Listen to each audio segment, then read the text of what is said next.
ng mensahe ang kailangan marinig ng mga Pisces. Dalawang 2 weeks na to, pwedeng nangyayari na tong magiging reading ko, mangyayari pa lang.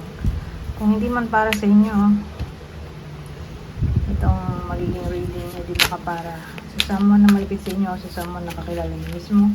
Baka may labas na gender mamaya, gawin nila ng energy, masculine at feminine energy. Pwede rin naman na huwag nyo napansinin ng gender. Hindi ko masasabi kung anong magiging reading, kung positive ba o negative, depende. So kung anong mapipick up kong energy, walang masama kung papanorin ang sun mo at rising sign, kasi baka man sa mga yan ay mag-resonate na sa sitwasyon niya.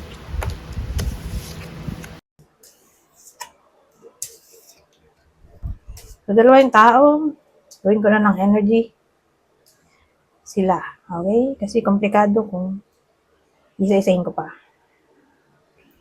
So lahat sila ay energy. Walang tao dito, walang description. Ayan, ito. King of Cups, Queen of Wands, the Devil, Seven of Pentacles.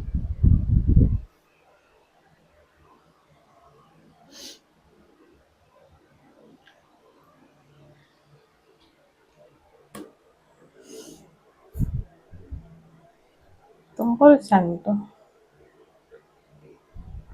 Hindi ko magets. Hindi ka na, diba? Para may direction ako.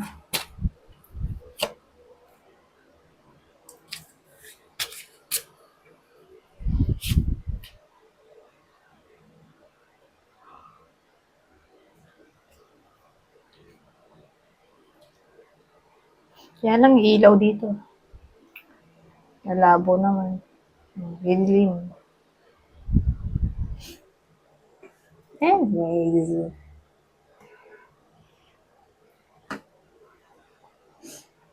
Tungkol saan to?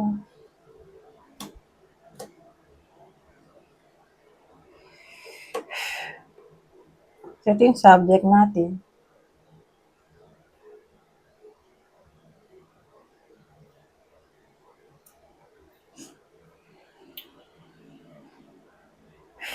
So, ang dating sa akin, may iba sa inyo na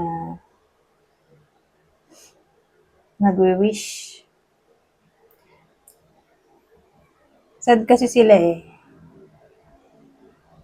At ang wini-wish nga ay all about communication. Kasi may solitude tayo, tapos communication pa. Ito naman ay the star. So, ito yung hopes and wishes.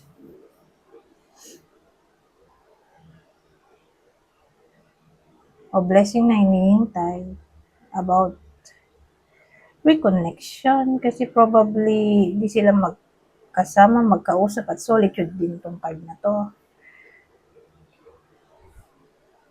Hintay niya magbalik sa buhay niya itong someone. So, dito na tayo. Ngayon, habang hinihintay niya itong taong to na magbalik sa buhay niya, itong ginagawa niya o gagawin pa lang dito sa 2 weeks. Whether nangyari na to o mangyari pa lang, tinatry niyang ayusin yung kanyang emotion. Okay?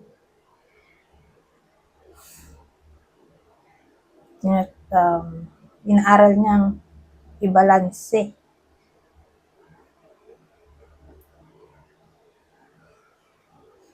ang way ng pag-handle niya ng emotion niya o logic.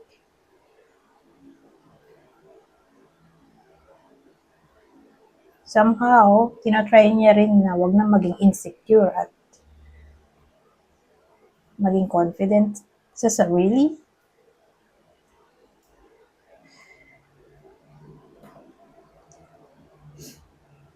Ito. The devil. Um,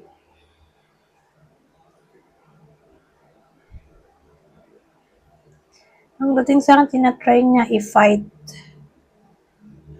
itong mga bad habits. Alam niya, sa sarili niya may mga bad habits siya na tinatry niya i-overcome dito.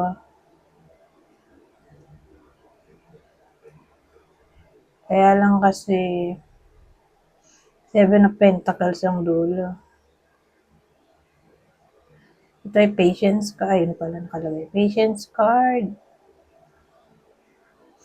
Hindi kasi madali magbago ng ugali, di ba? Siguro, ang dating dito, ang reason bakit sila no contact ngayon ay may mga nasabi siguro yung iba sa inyo sa taong to na masasakit na salita o kaya sila lumayo. May posibleng ganon.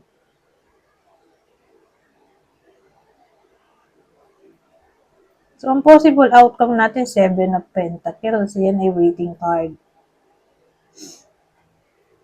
So, darating ba yan?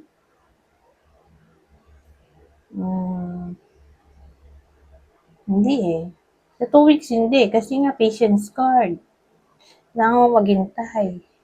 Kaya lang sa paghihintay, di natin masasabi kung darating nga ba o hindi. Pero kung maghihintay nga, at dahil patience card yan, more like may reward sa dulo. Mare-rewardan ng effort kung maghihintay. So, posible naman. Nga lang, kailangan maghintay. At mahirap yun at dahil walang kasiguraduhan. Pero kung gusto talaga, di ba? May paraan. At ito ay maghintay. Ang tanong, kailan kaya darating? Di ba? Asan ba yung isa kong deck? Ito na nga lang, tinatamad ako. May deck ako dito ng time frame, pero tinatamad akong kunin. Ito na lang. Ilang kaya possible?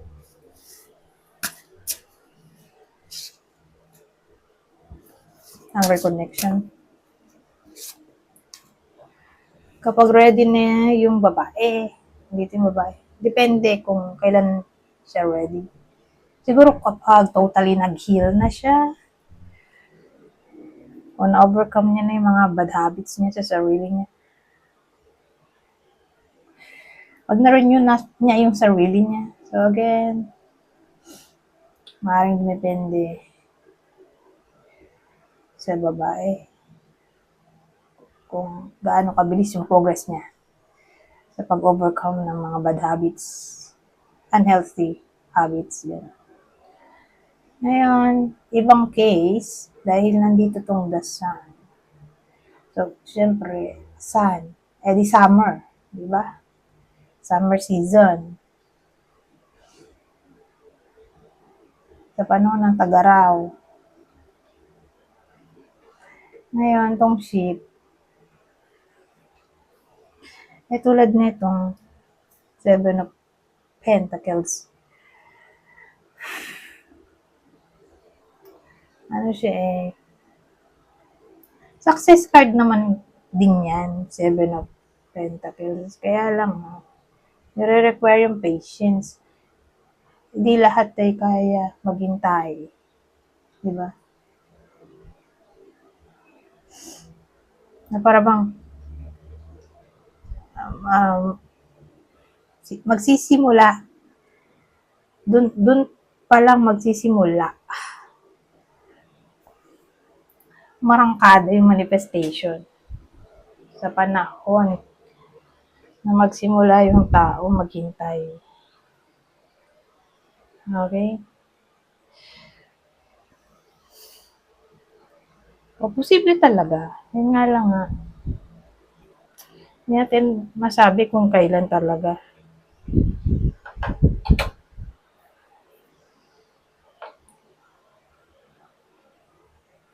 Dahil depende pa rin ang lahat sa progress nitong babae o kung kailan siya ready.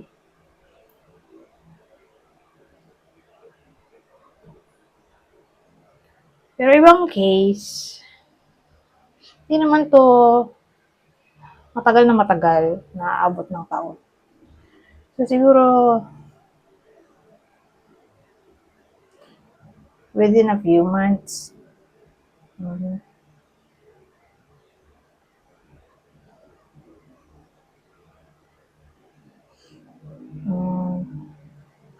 May case din na pwede ring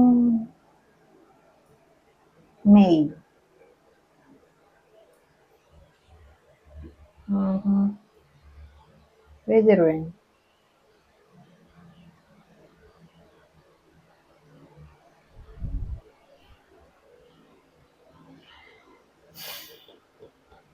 Anyways,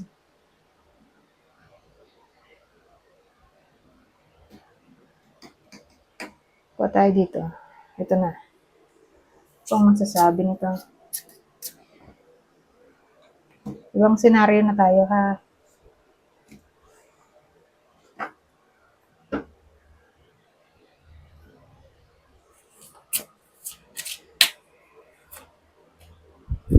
Oh, ito maganda. Great happiness. Sana maganda rin ito. Itong isa. Ay, parang nanakaw yung great happiness. Oh, theft tayo eh. Di ba magnanakaw yan? Yung pinaka nagbe-bring ng happiness. So, pwedeng career, friendship, relationship. Ay, baka manakaw. Beware. Maganda ko i-clear natin to.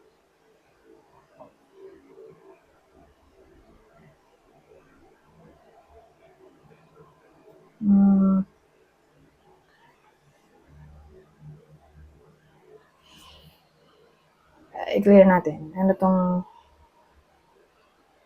Ano meaning nito?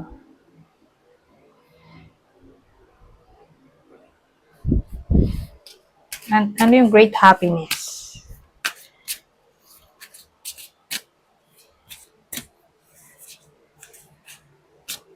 Kasi pwede rin tong wish eh. Wish na mangyayari pa lang o nakuha ng wish. O ito na yung ultimate happiness, great happiness eh. Something or someone na nagbe-bring ng happiness. Mas mananakaw.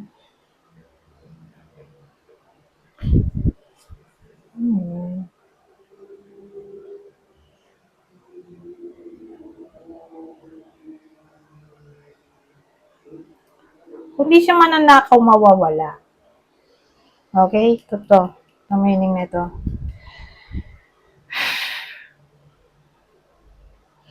Kasi mag-aaway dito eh.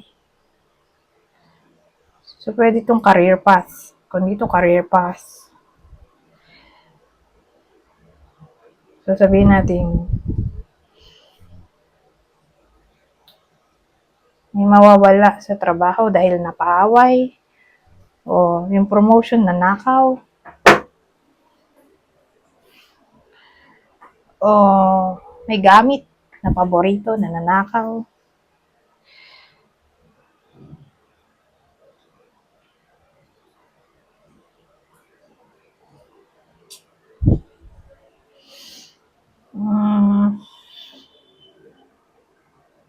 Yung iba baka mapaaway sa boss nila. Kaya, ayun, mawala sa work. Mag-resign, matoterminate,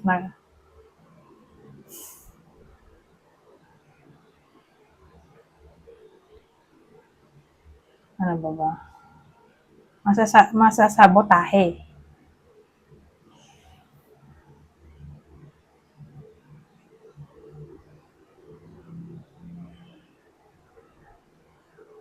Ngayon, ibang case, baka ang manakaw dito ay asawa o kaibigan. Pero yung tao, probably senior yan. Mga 60 na yan. Grabe rin, no? Sabagay, nangyayari pa rin yun sa totoong buhay kung kailan senior na. Diyos ko po. Sasabangs. Doon pa nag-cheat. Hmm.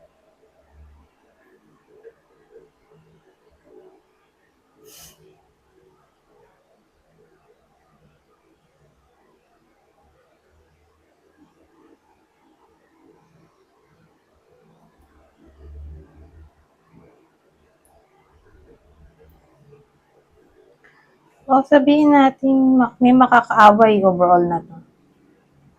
May makakaaway ang iba sa inyo.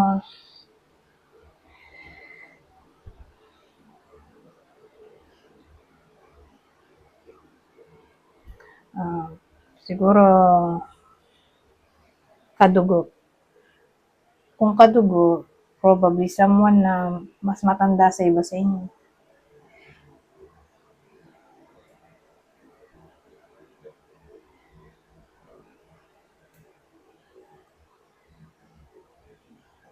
Kaya may theft na absence, nag-away eh.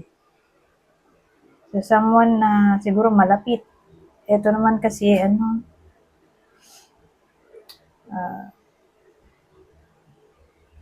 family member.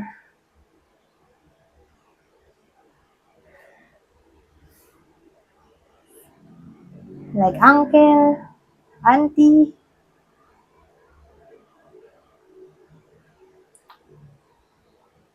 Uncle, auntie, grandma, grandpa. So again,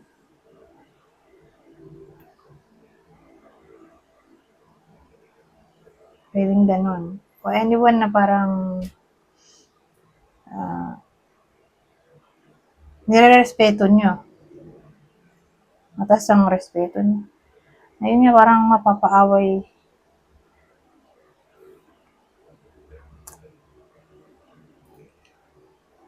O for some reason, nawala yung respect.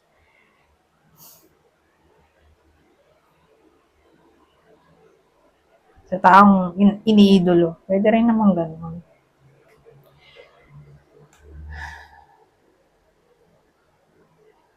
So, pwede to sa idol in general.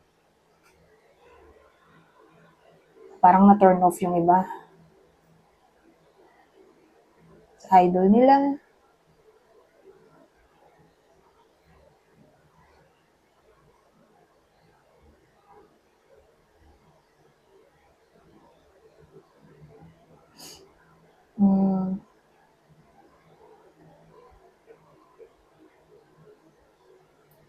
Ano ba?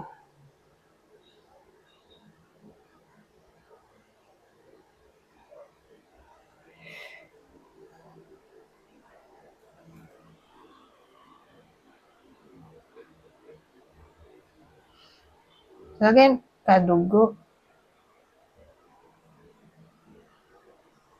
Karelasyon, friend, uncle, auntie, grandma, grandpa. Pero probably lalaki. Lalaki to eh. O, pwede rin babae kung extrovert.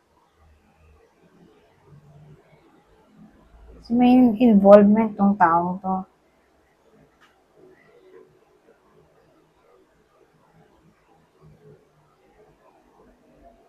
O pwedeng ito yung mga tao sa kwento. Parehong lalaki.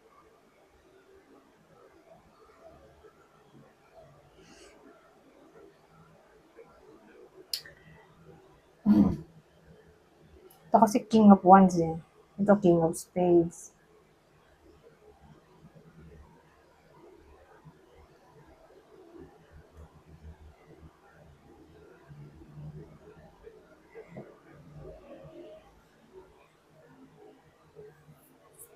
Anyways, hanggang na lang. Punta na nga tayo dito sa susunod. Pwede rin tong may mga nasabing masasakit na salita. O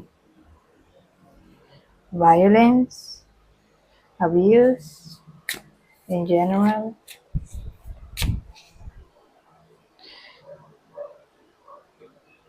O nangyari na to before. Tapos umulit lang ulit. Kung cheating to. Hindi na to first time.